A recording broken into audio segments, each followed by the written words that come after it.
Éric Ciotti, pour mettre en œuvre cette reconquête républicaine, vous avez employé l'expression du « quoi qu'il en coûte » sécuritaire. Ce quoi qu'il en coûte implique évidemment la possibilité d'avoir recours à l'armée, vous l'avez évoqué pour la Guadeloupe.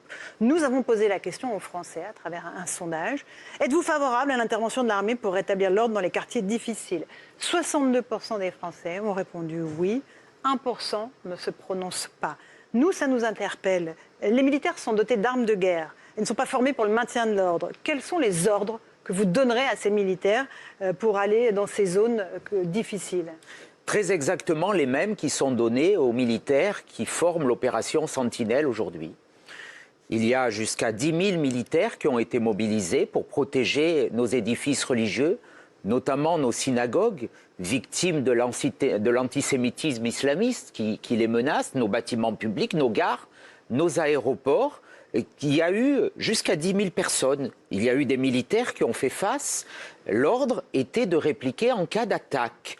Ça a été le cas, vous en rappelez, dans un attentat terroriste contre des forces de l'opération Sentinelle à Nice, dans ma ville, place Masséna, devant le centre culturel juif. Ça a été le cas dans l'aéroport d'Orly, où il y a eu, les militaires ont fait feu, ont riposté. Donc ils tirent à balles réelles. Il y a une présence qui doit être là. L'intervention, elle doit être d'abord, bien sûr, celle de la police.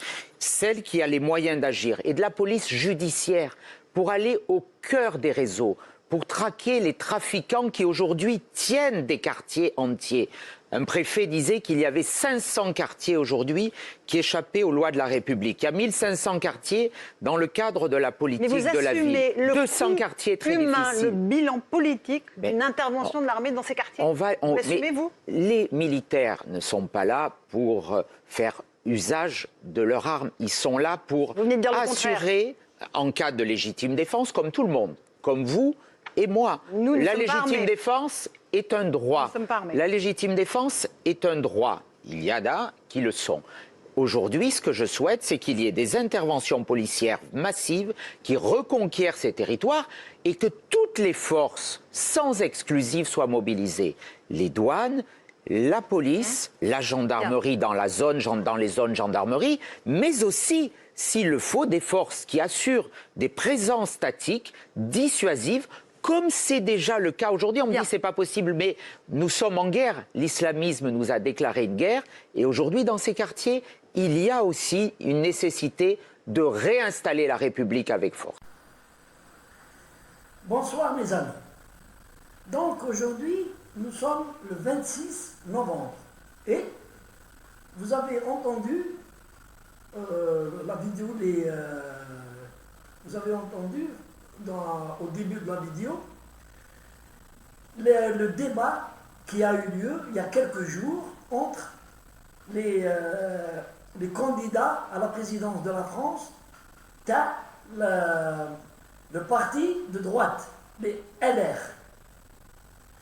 LR, c'est-à-dire ce sont des responsables du parti politique de droite. Ce n'est pas l'extrême droite. Mais vous avez entendu les propos qui sont tenus dans ce débat. Bon, le débat, il est très long. 2 heures, je crois. Là, je vous ai capturé la déclaration de l'un des chefs de parti, Ciotti, qui parle de l'intervention, de la possibilité de faire intervenir l'armée pour combattre les voyous et le désordre et les hommes libérés en France. Donc voilà, un pays, entre guillemets, démocrate, qui donne des leçons aux autres pays sous-développés, qui l'accuse d'atteinte aux droits de l'homme, qui l'accuse de faire intervenir son armée dans les affaires civiles, et je parle bien sûr de l'Algérie, mais ce qui m'intéresse, c'est mon pays. La France a toujours voulu nous complexer par notre c'est-à-dire notre gestion des droits de l'homme en Algérie. Tenia, elle nous a toujours voulu nous complexer et nous coller. Ce sont les militaires qui dirigent le pays. La preuve, la dernière déclaration, le président Macron lui-même. Moi, je n'ai pas de problème avec le président Tebboune, c'est qu'il n'a pas les mains libres. Et donc, voilà comment des futurs présidents de la France, Yahadrou, elle a le désordre et l'insécurité en France. Et ce n'est pas la première fois que le gouvernement français écrase l'armée sur le terrain, dans les villes, l'opération Sentinelle, suite aux attentats terroristes. C'est pas, ça fait donc 4 ans que l'armée a été chargée d'assurer la sécurité des citoyens dans les gares, dans les aéroports et tout. Et aujourd'hui, en 2021, donc novembre 2021, l'un des candidats, il déclare, sur la base d'un sondage,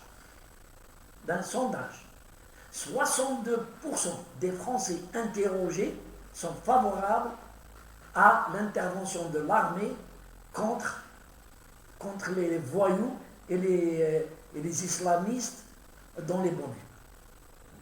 Parce que, il faut le reconnaître, la France aux couilles molles, parce que c'est l'arabe, il faut le dire, aux couilles molles, a vu ces territoires occupés par des bandes mafieuses. Et la police n'arrive plus à rentrer et à mettre de l'ordre dans ces quartiers. Et selon une estimation, je crois qu'il y a en France 50 territoires qui échappent à la République. 50 territoires qui échappent à la République et sont gérés par des bandes organisées, et aucune police n'arrive à rentrer dans ces territoires. Chaque fois que la police essaie de rentrer dans ces territoires, elle est caillassée et qu'elle les youyou les balcons. Et même certaines femmes jettent des cuvettes, des toilettes sur les forces de l'ordre. Voilà où on est arrivé, la France. Et donc, depuis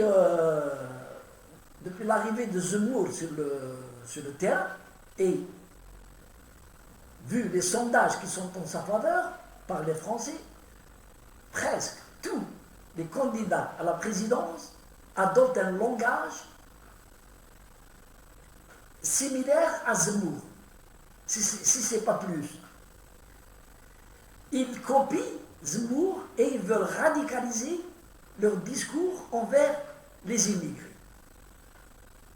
Mais moi, je pense sincèrement que c'est trop tard pour la France.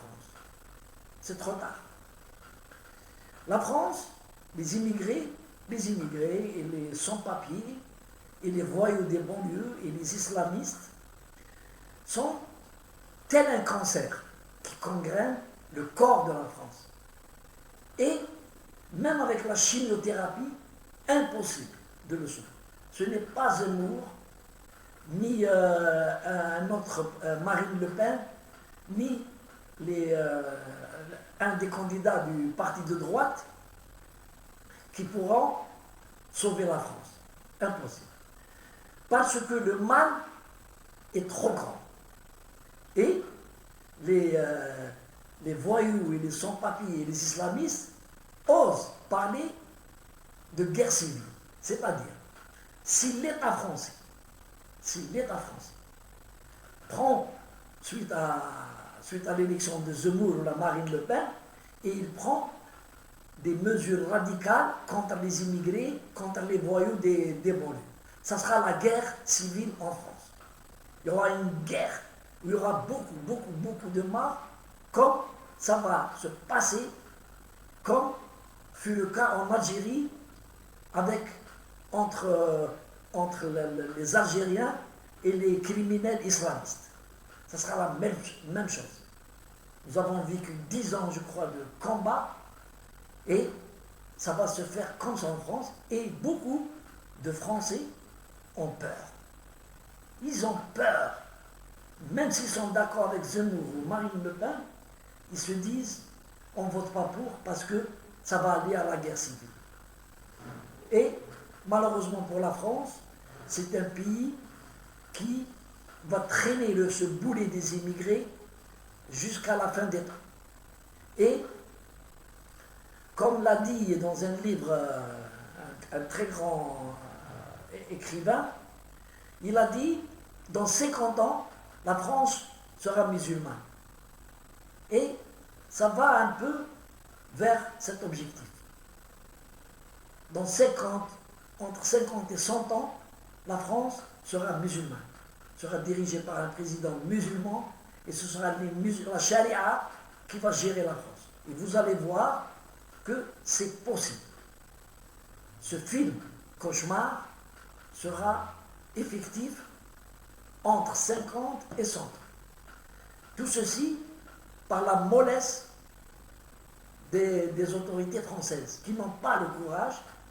Et pourquoi l'armée, pourquoi les Français voient en l'armée une solution, un espoir?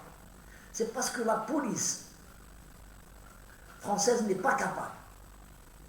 Et ce n'est pas la faute de la police, c'est parce que les autorités, chaque fois qu'un policier se défend contre des manifestants, des voyous qui le battent, et il donne un coup de poing ou il tire son arme, il est sanctionné et éventuellement viré. Et le syndicat des policiers en France ne cesse de crier ceci. Ils se disent on ne peut pas répondre avec nos mains contre des hordes sauvages.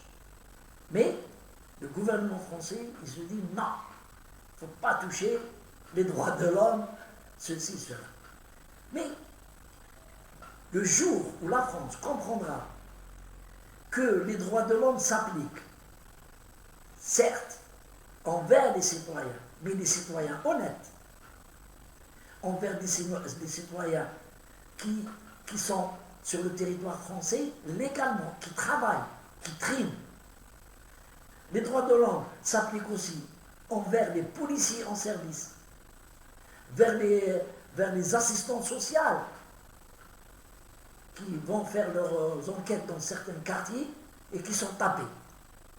Donc moi je dis que la merde, elle monte en France, et ce n'est pas avec des paroles bien habillés, costumés, et ils savent parler.